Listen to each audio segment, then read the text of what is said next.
Reihe ist immer leer. Ja, ihr seid herzlich eingeladen, euch umzusetzen, damit es ein bisschen kuscheliger wird. Ansonsten begrüße ich euch zum Panel von Azul und Sulti, moderiert von Aylin, zu Climate Injustice.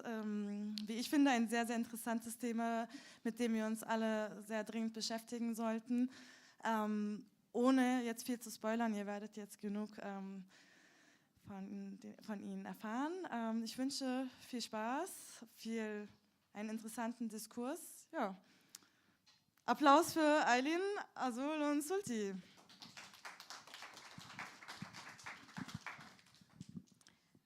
Thank you, Kubra, for your introducing words. Welcome from our side as well. Glad that you're joining us tonight for our talk about climate injustice. We were warned that we are only allowed till 6, so we will jumpstart right into it because there is so much stuff to talk about. The issue of climate is ever present. As we all know, the message is very clear. The time to act is today, not tomorrow. In fact, it was yesterday. The consequences of climate change still mainly affect the poorest in the so-called global south. However, it is mainly the rich who are responsible for the emissions and thus for global warming. The wealthiest 10% of the world's population cause 45% of the greenhouse gas emissions. People and nation states in the so-called global south are particularly affected by the consequences of climate change. This makes the fight for climate justice also a fight against global injustice. Power and distribution issues play an important role, and many people think of colonial continuities, in which the so-called global north lives in luxury at the expense of the so-called global south.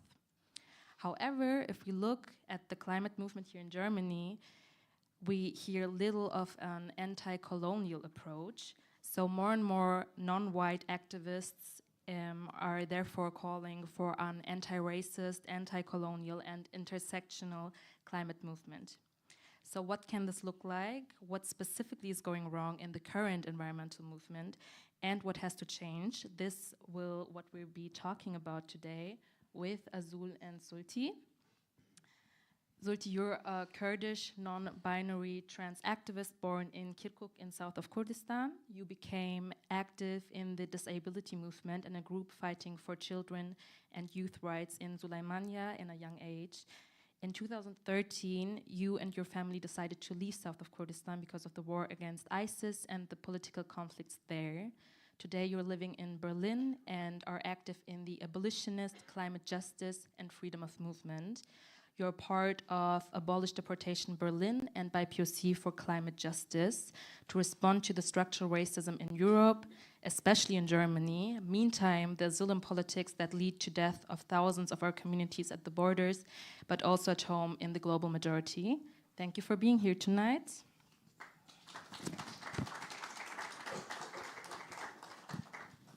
Azul, you were born in Puebla, Mexico, have lived in Hamburg since the age of 7, and you're currently studying geosciences at the University of Hamburg.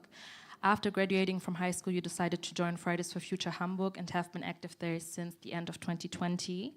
Through a fellow activist, you finally came across BIPOC for Future, and you're now working with other activists for climate justice, anti-racism, and decolonization of the German climate movement. Thank you also for being here tonight. You're welcome.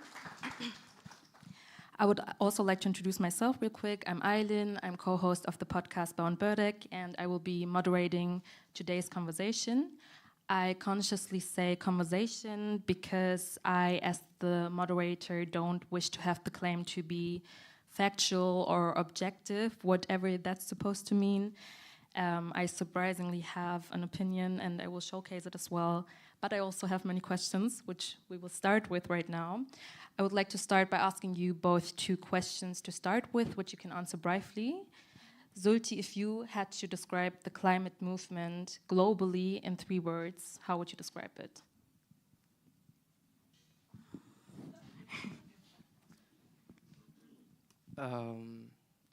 Globally, I think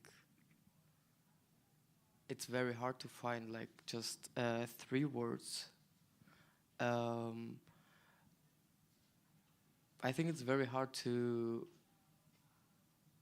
describe it in 3 words, but I think what I think it should look like first is like unity, that the global climate justice movement, as it's called, climate justice movement, needs this unity between all the different communities.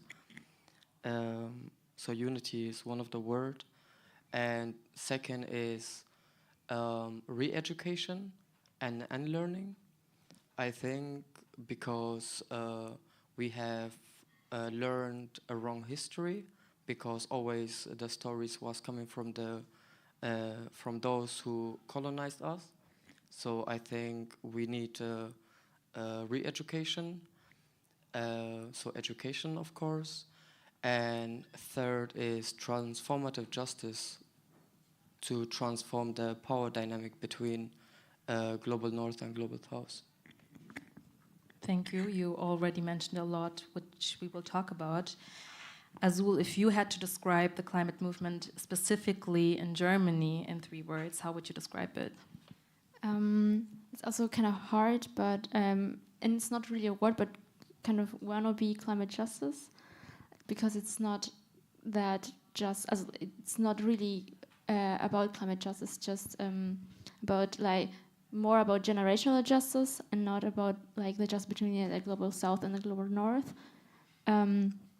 Even though they kind of try, but like not at the root. The second word would be Eurocentric, because the protests and the kind of actions are still more designed for Europeans and white people, and they don't really talk about the topics that are important for people with a migration history. And it's kind of comfortable, at least Fridays for Future, because I think that's also why it was like the first connection I had with the climate justice movement, or climate justice movement, because it was like right there, and it's as a young person was the only thing I knew, and it was quite easy to start there, and I learned a lot. But then I realized it's maybe not that perfect. Thank you too. There are more and more splits from the classic larger climate movements, such as Fridays for Future, as you mentioned, whereby POCs are increasingly joining together in safer groups. The Bremen chapter of Fridays for Future even split this summer because they believe the movement is structurally racist.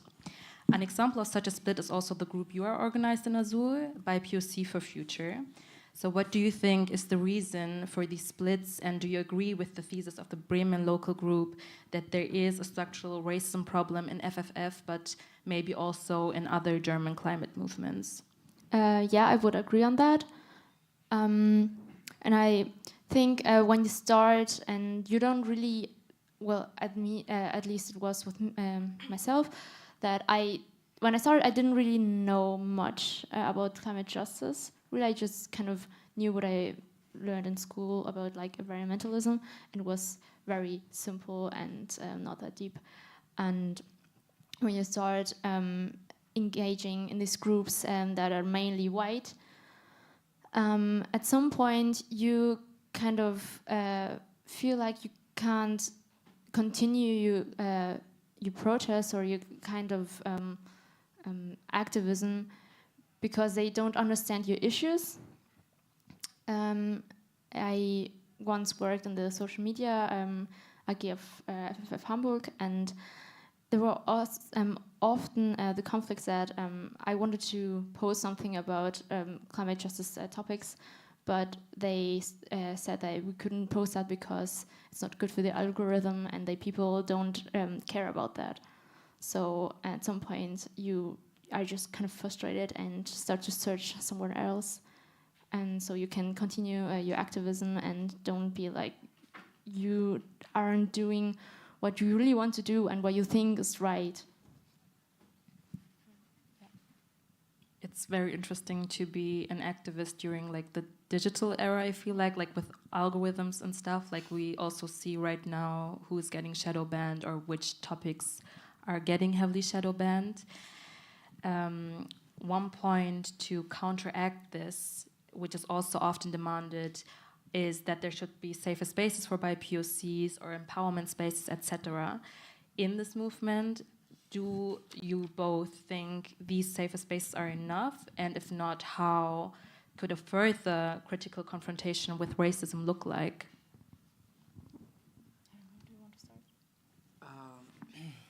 So I think, first of all, to start with, before we start with Fridays for Future or the climate movement, I want to mention one thing, that the topic of climate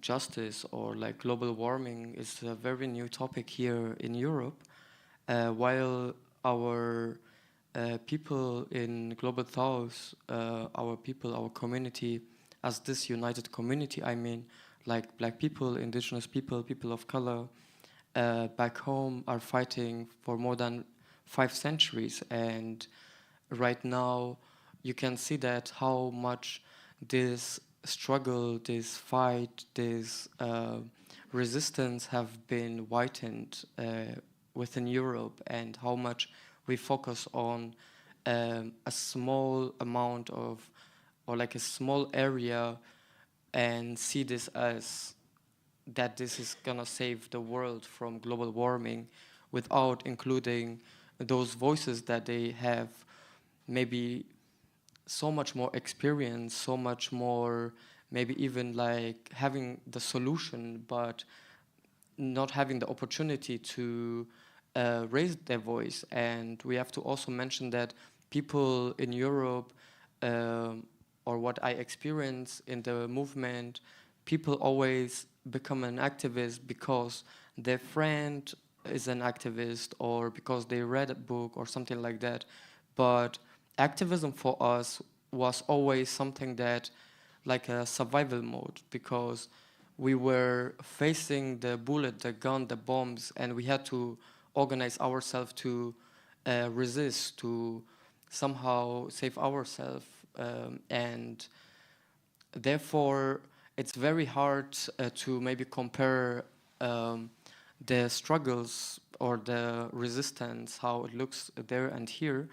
But exactly, this like mainstream or like social media activism was also one of the purpose that we were like overshadowed by, or like the focus completely shifted to be very Eurocentric and not see the global majority, because in most of the countries where the resources have been exploited, you really don't have like internet, you don't have electricity, you don't have those privileges that you have here. So, and also people are much more busy with their daily life struggles. So, and it's much harder for people there also like to go on the street, because our people get killed for being on the street and raising their voices. Our people being disappeared for calling for justice. So that's, I would say, the basic reason still that we are not finding a common understanding.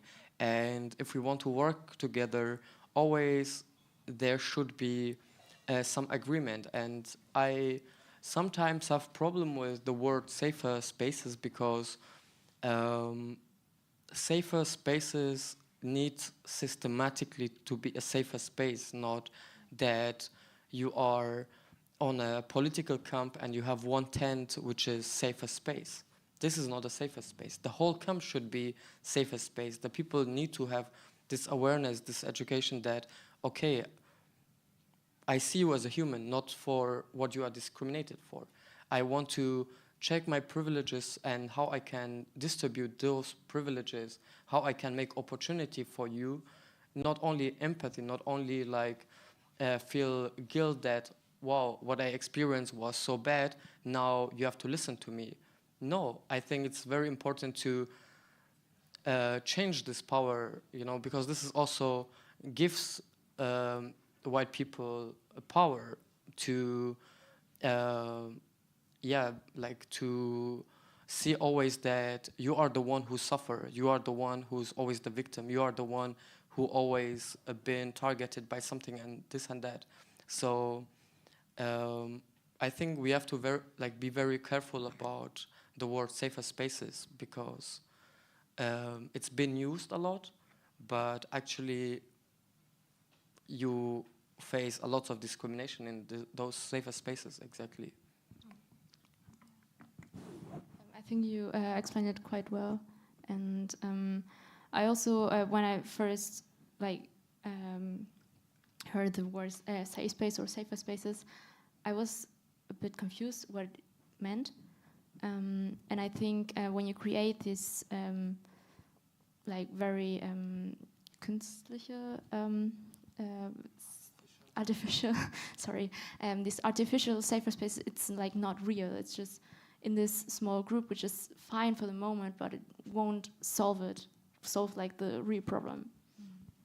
And I think it's also, again, like to just mention this, that sometimes it feels more exclusion than inclusion. You feel like, okay, you are over there, this is the BIPOC safer area, and the Holcomb is like safer space for white people. And I think this already showed the power dynamic between us, you know, because whatever we feel, also whatever we get discriminated for, if we face, for example, racism with all its forms, then the people don't feel like this kind of like, okay, I need to now sit down and reflect what I caused, but that, okay, these people are going back to their safer space and their other traumatized BIPOCs will take care of them, you know? So exactly, you can see like the power dynamic on such like political camp, for example. You all mentioned like two very important points. One of them, what you said in the beginning, that here it is more like a choice if I want to join the climate movement or not, and in other regions of the world, in the so-called global south, it is reality. Like you don't have a choice here. It's like luxury. Do I even have the time and capacity to organize myself like that? And also what you said about safer spaces, and still it is reality also in Germany that white activists are being criminalized differently than by POC activists. So would you want to go in on that a little more?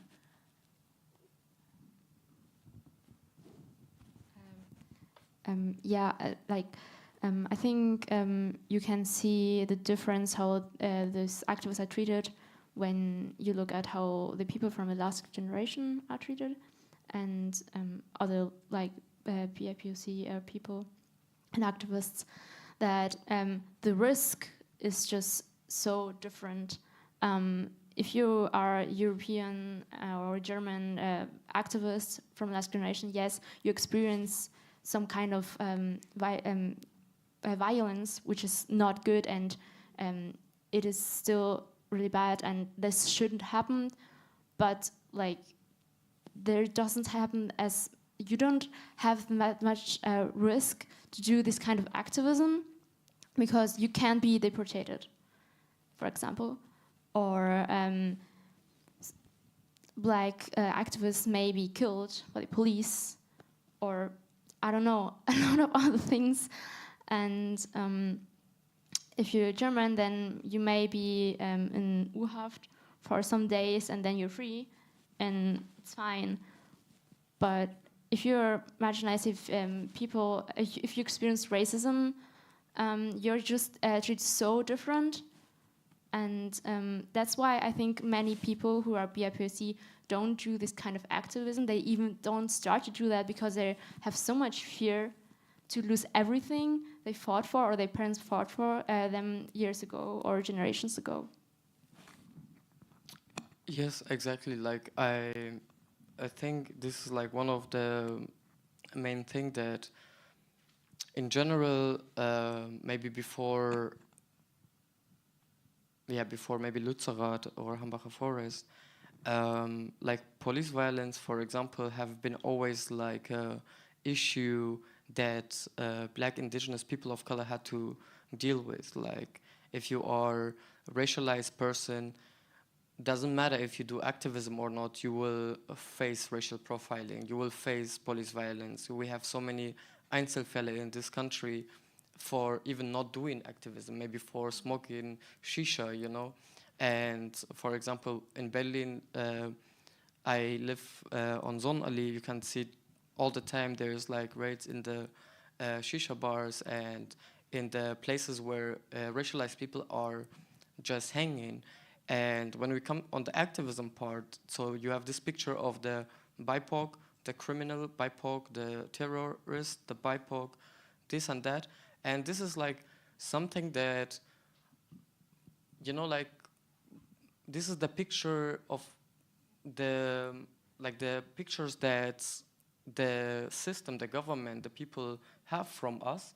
And when we are going in the protest, even if we are behind the black bloc, for example, we will definitely face more violence than the black bloc, because we are their target, because they know that they can really put us in trouble, and they know that they can literally arrest you, not only deport you, they can just in a way like exclude you from everything that that in a way, like access to work, access to education, access to this and that, you know. If you are refugee, literally you get deported, literally you get a lot of you have to like pay a lot. And I think that's also why you don't see a lot of maybe BIPOC also in the climate movement, because also on the other hand there's no reliability, accountability, that okay, if I get in trouble, I have this movement who I can rely on, that I'm accountable, that there is some kind of structure, that I don't have to pay 5,000 euro for a lawyer, but the structure, the group, the movement have a bunch of solid lawyers that I can reach out to. So I think it comes from both sides, you know, like the violence is like one side. We come from war, we come from destruction, we come from all this violence. But when we are here, we don't want to get again into this violence, into this, you know, because we are all the time facing this. It's on the daily basis we face all form of violence by the state, by the government. And that when we talk about deportation, directly have to think of like this this government that every day making new rule for restricting freedom of movement, for making the asylum procedures much higher, much stronger, and for them it's easier to say, okay, this Arab-looking person is terrorist or a criminal, than saying this to a white person. So this is like something that we face on a daily basis. Therefore, it's different. Azul, you just mentioned also the last generation. By POC, activists are being criminalized way differently. Still, there are more and more white activists or movements also in Germany which are criminalized. For example, last generation, from which lots of activists disrupt public order, for example, by gluing themselves to the ground or spray painting famous landmarks, etc. This has also caused a lot of trouble among workers who are like, hey, I have to go to work by car, I will come late, and the consequences will fall back on me. So what do you think about such forms of protest? Do they divide the climate movement from the working class, or do they help to bring attention to the climate issue? I think it kind of does both. Well, I first think that their form of protest is legitimate, it's peaceful, it may not be perfect, but their, how is it called?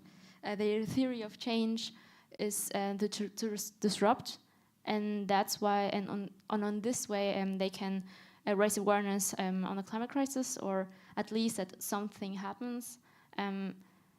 right after the pandemic, the media started to report less and less about climate change. So that kind of helped. But it kind of started to start kind of a division of the climate movement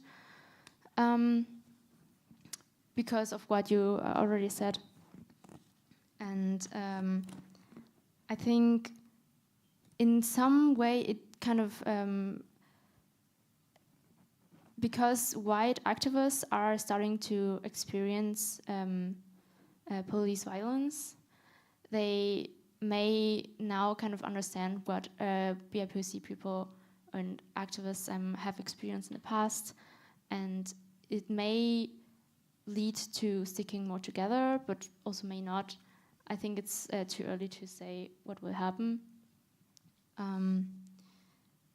Yeah, but I personally don't think it's very suitable for the future to continue this kind of protests, because in the end, the climate crisis affects everyone, especially the working class, especially BIPOC, more, and this can be like a long-term solution, but I think for the moment it's okay and a legitimate purchase of form of protest. If we now think outside of Germany a bit more, climate activists in the so-called global south are being heavily criminalized since ages, and the consequences there are very different from the so-called global north. One example is the so-called green lungs of our planet, the Amazonas, where there is increasing illegal deforestation, regular illegal fires, and an expansion of illegal mining. At the same time, Latin America remains the most dangerous part of the world for environmentalists. Obviously, also in other regions than Latin America, in the so-called global north, there is resistance.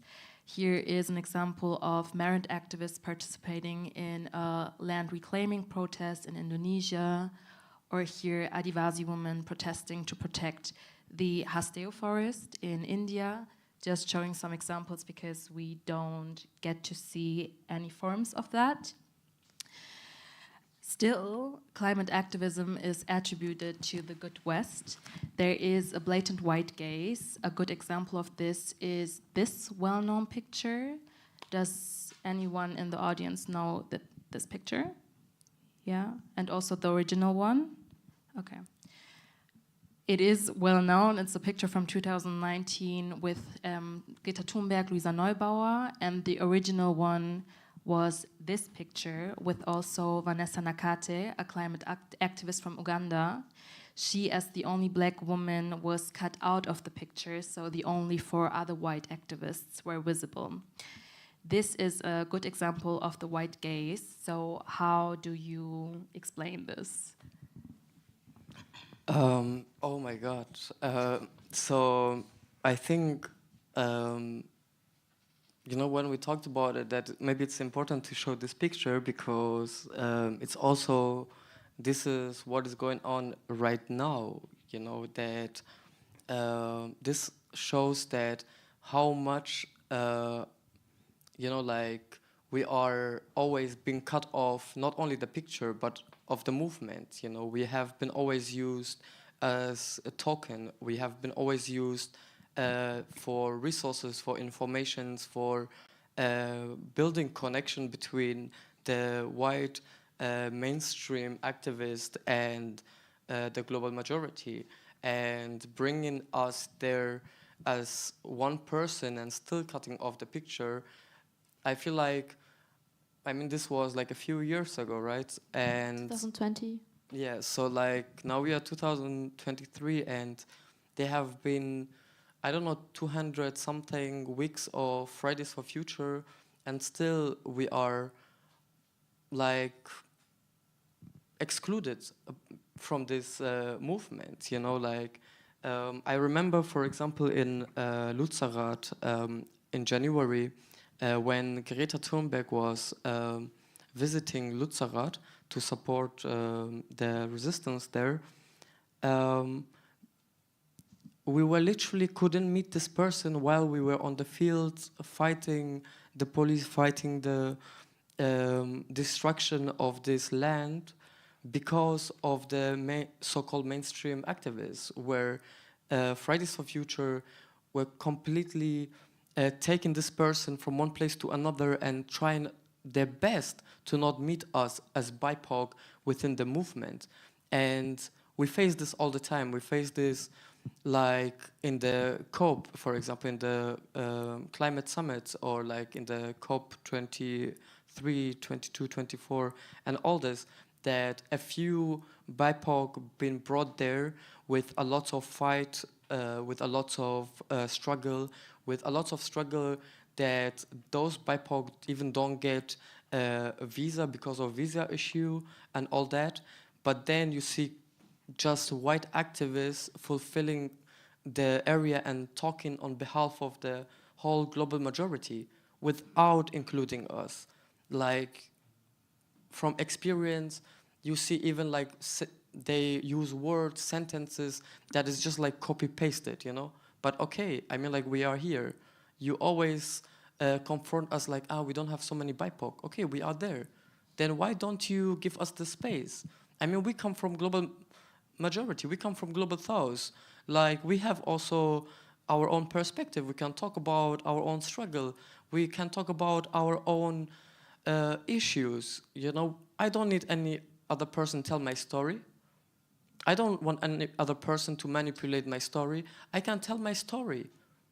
So this is the fight we do until today, that, hey, Luisa Neubauer, hey, this mainstream activist, don't talk about the climate movement on our behalf, because it's just a climate movement. It's not a climate justice movement, because there is no climate justice when you are not including the social justice aspect, when you don't include the racial justice aspect, when you don't bring the refugee movement, the freedom of movement into your movement, when you are not including the disability justice movement there, when you are not including all people, right? So something is missing, and this is our voices, this is our perspectives, and this is why today we are here and we see how the movement is separated to 1,000 parts.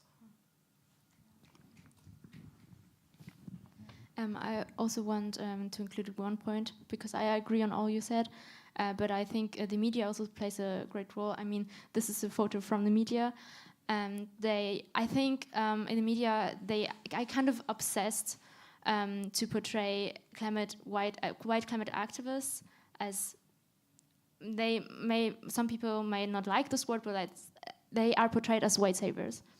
So, and I think environmentalism is often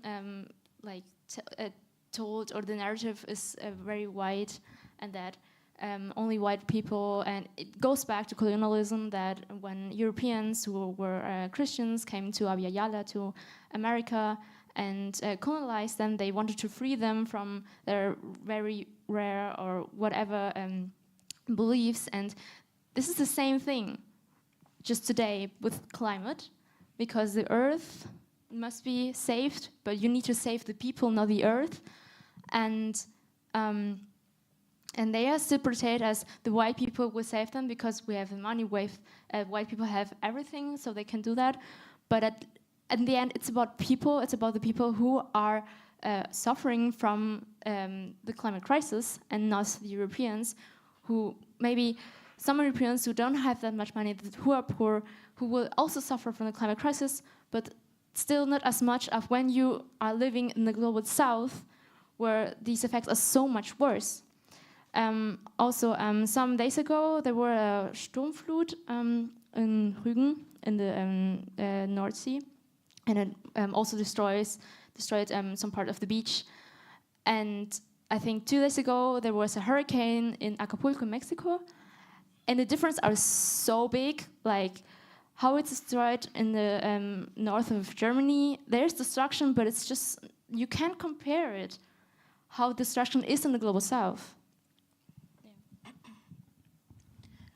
Yeah, as you just mentioned, it's not only about cropping picture or symbolic politics, but it's about not wanting BIPOCs basically in the movement, and that the movement has to be anti-colonial, and still there's this narrative that, especially in the global north, that if we all eat a little less meat and if we all put up a little more solar panels and stuff, we can fix it. Will it work like that? Yes, maybe I would say one thing about this picture, because we as BIPOC are very used to be like told, oh my God, you are so anti this person and this person and this person, and they do really great job. So I have to say that they are not our enemy, and our enemy is the colonial structure, is the white supremacy, is the EU politic, is the living standards in Europe that affect the whole world.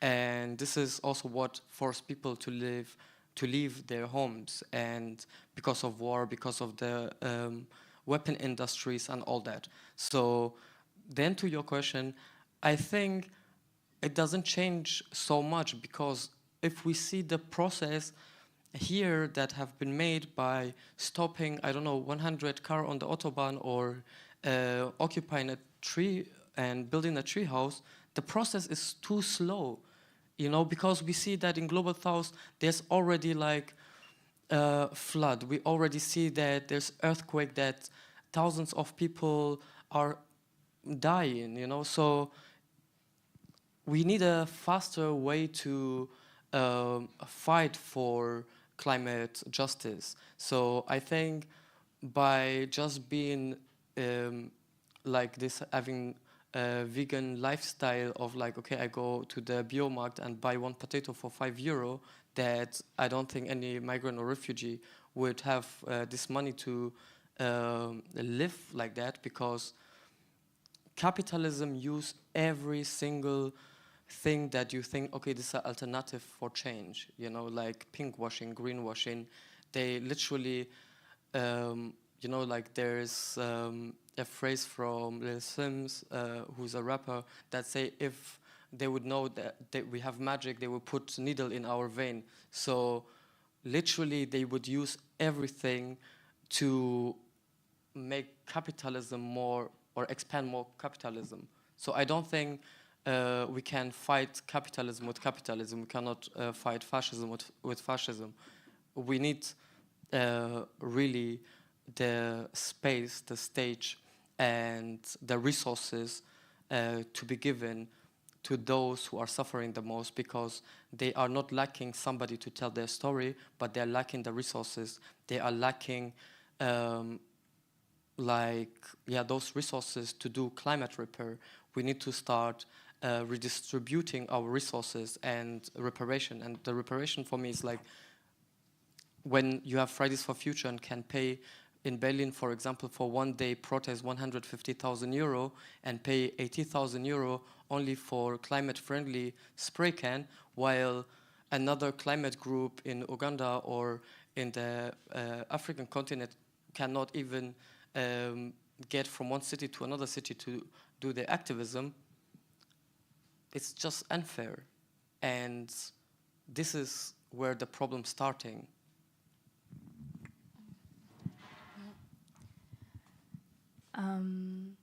Yeah, you basically are pointing out colonial continuities, which is also taking place right now. Like entire populations have been and continue to be displaced and murdered, their lands destroyed, and life, labor, and resources exploited in this very second.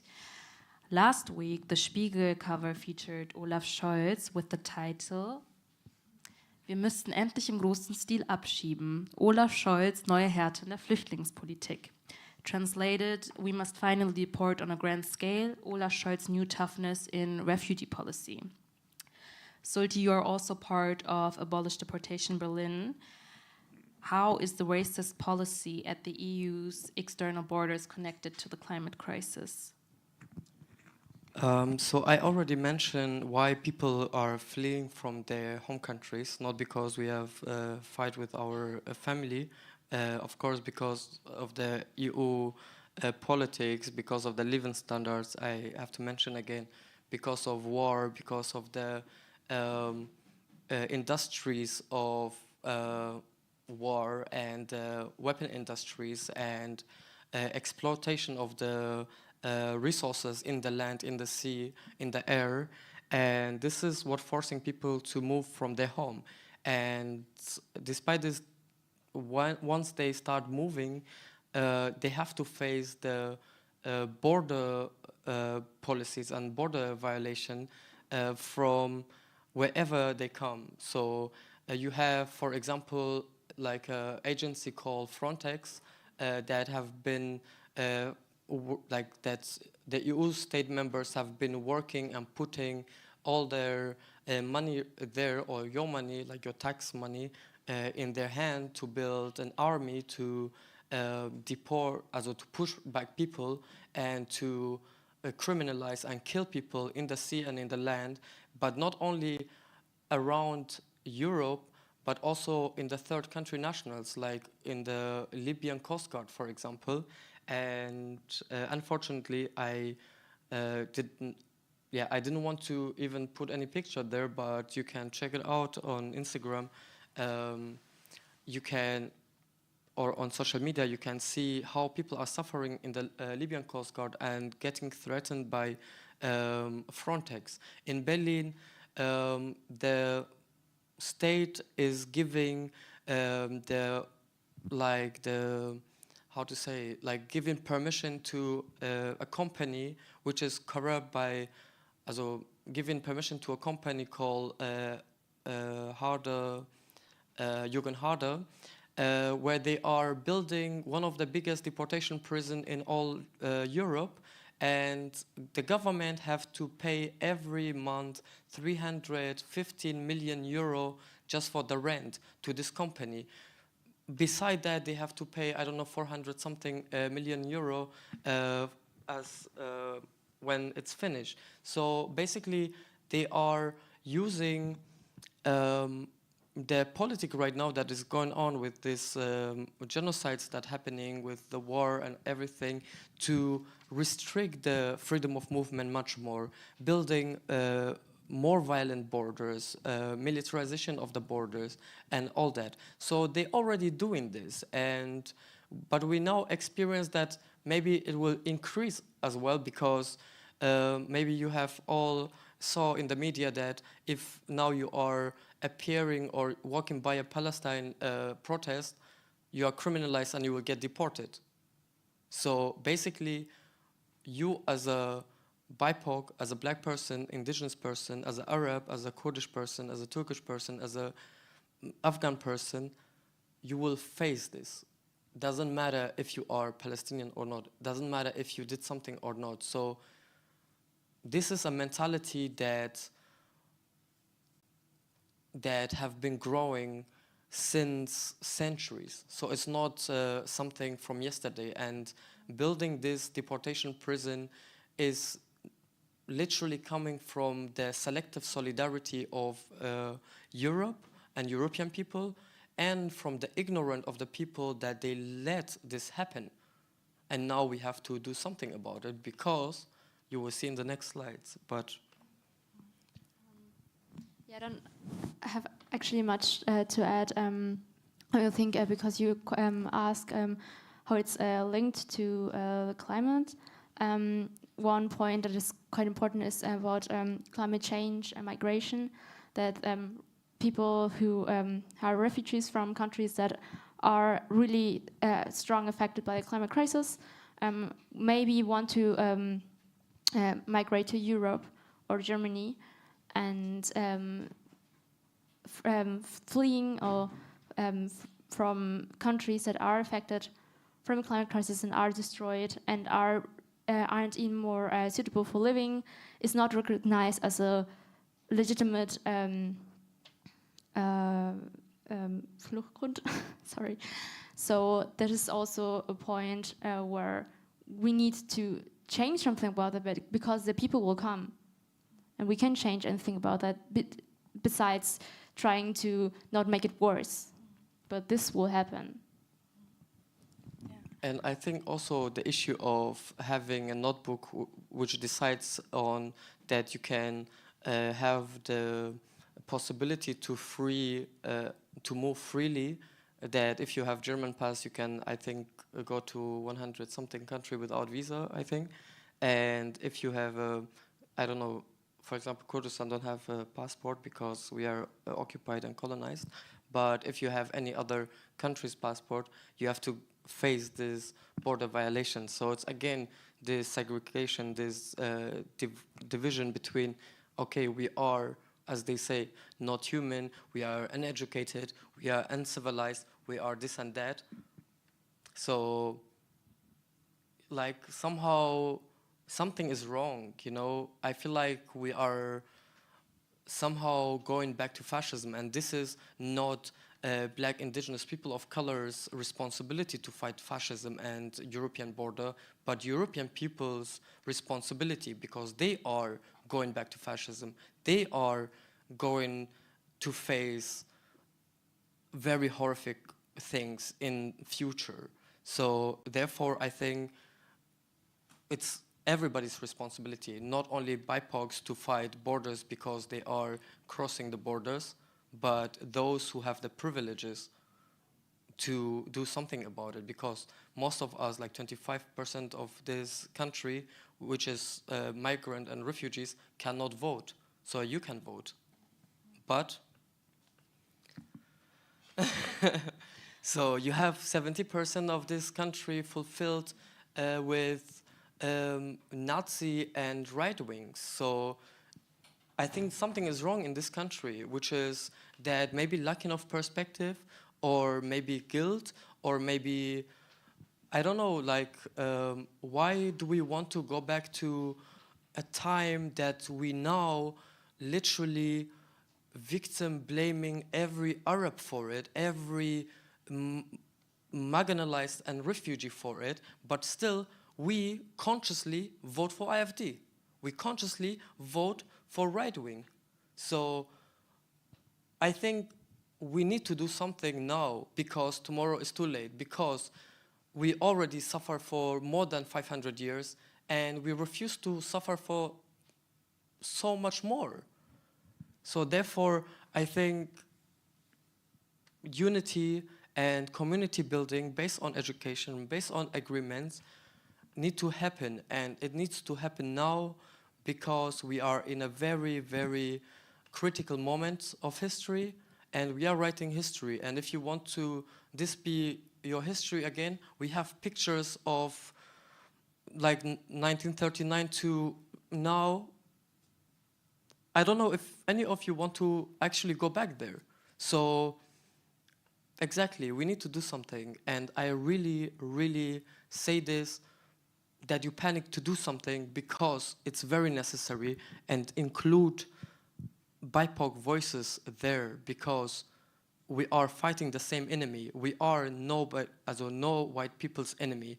We are fighting the same monster. We are fighting literally white supremacy and white structures, not white people. And white for me is not about the skin color, it's about the mentality which is inside, which is something that you have to abolish, you have to dismantle inside of you, that what is the difference between you as a white person and another person who is not white. So it's not just about skin color and, I don't know, be very like, okay, I can't do anything anymore because I'm a white person. No, it's about what you learned, what, like something that always when you pass by a BIPOC person and the first thing that comes in your mind, is this person a criminal? Is this person danger to my life? This needs to be dismantled, because AfD literally using your fear for their own political reason.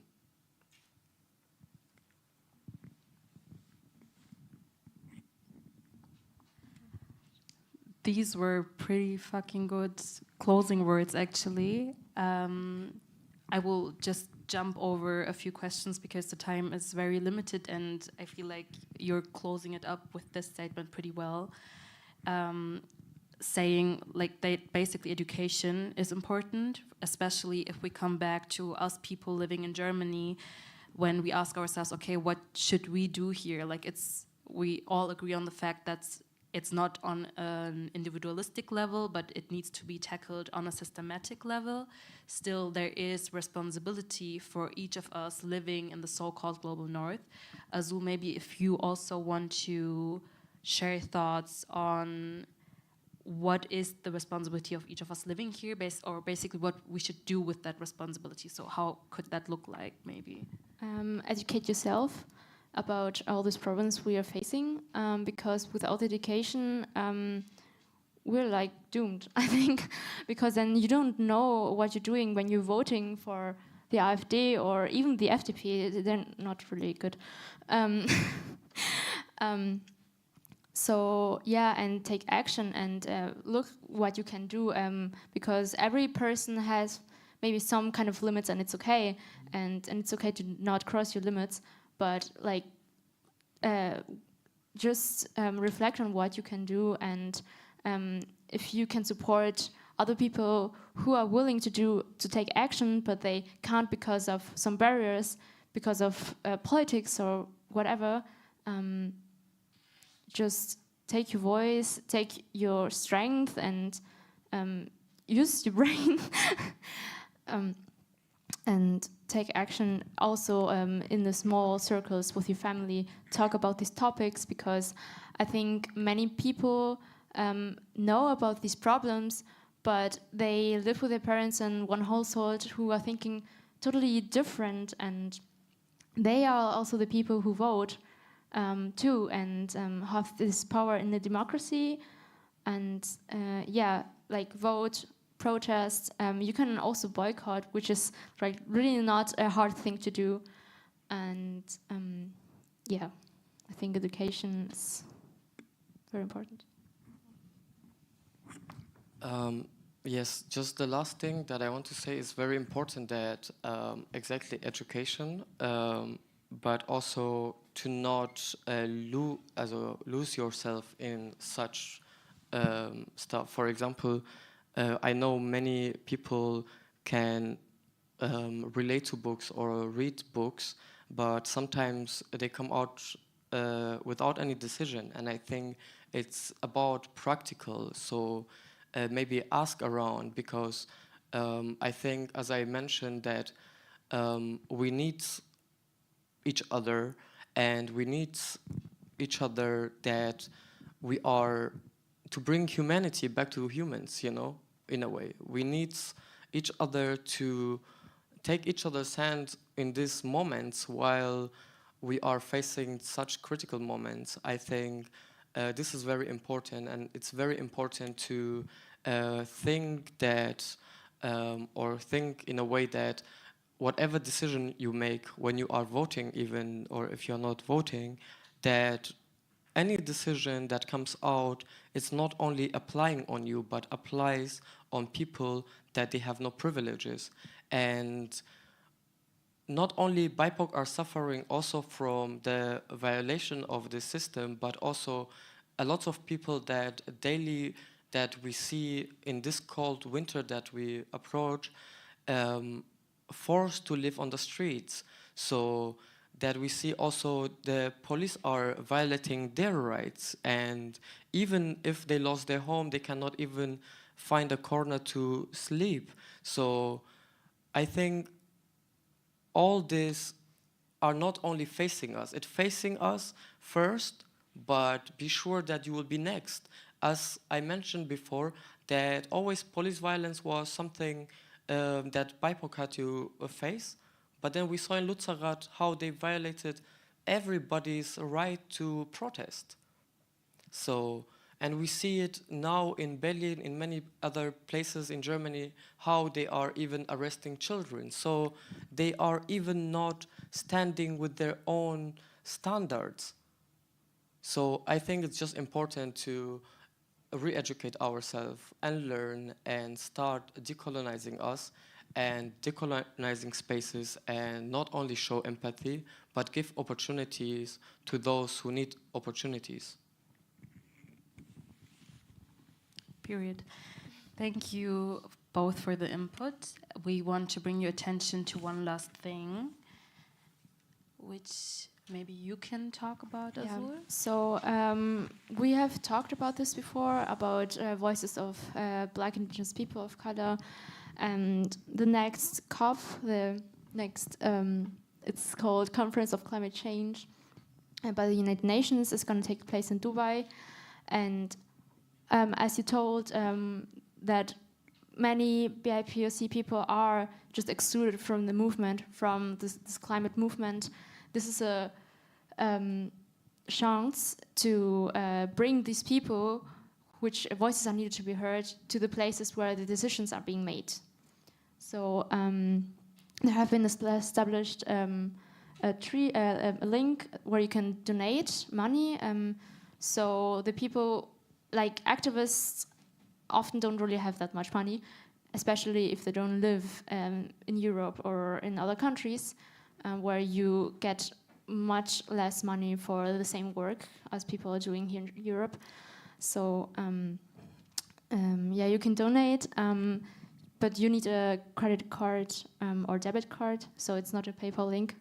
But you can also look up on Instagram on Fridays for Future MAPA. There's also the same link in the QR code, and I would encourage you to maybe donate something. It doesn't need to be much, but this helps to make the shift, to change the narrative. Thank you. Usually we would now move on to the Q&A part. We don't really have much time for that. Maybe we can squeeze in 1 or 2 questions if there are some of the audience.